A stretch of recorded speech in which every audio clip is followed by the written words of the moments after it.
The world is set para sa isang makasaysayang yugto sa football. Mula sa host nations, United States, Canada at Mexico. Ihahatid namin sa inyo ang bawat goal, bawat sandali at bawat tagumpay.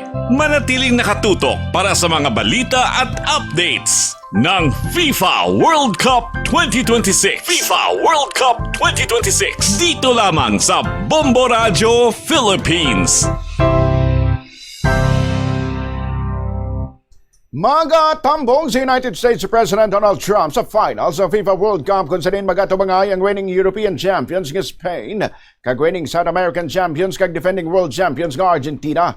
Ginkumpirma ini ni White House Press Secretary Caroline Leavitt. Sunod sa White House official, ginapaabot ng isang presidente ang ipagtambong sa championship match kag ginapabugal man sini ang kapasidad sa Amerika nga mag-host sa isa sa pinakadakong sporting event sa kalibutan. Sunod naman kay FIFA President Gianni Infantino, updan ni Trump ang FIFA sa paghatag sa World Cup trophy sa magdaog nga team sa New York Stadium. Ginpahayag ni Infantino nga madugay na nga plano nga makaupo ng presidente sa host country kag ang FIFA President sa pag-turnover sang tropeyo para sa ginhimo sa nagligad nga mga World Cup.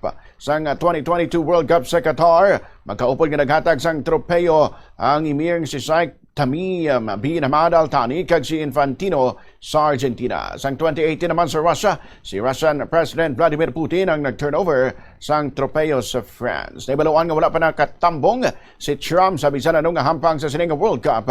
Kag hindi man siguradong White House Press Secretary kung sino sa Spain kag Argentina ang suportahan sang US President. Antes ang championship match, matambong man si Trump sa isa ka FIFA reception nga himon sa Trump Tower sa New York City. Patigay nun ang final match sa World Cup sa Lunes, las 3 ang kagahon oras diri sa Pilipinas.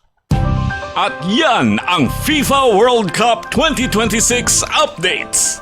Tumutok lamang sa Bombo Radio Philippines, your trusted source of news and information. Basta Radio Bombo!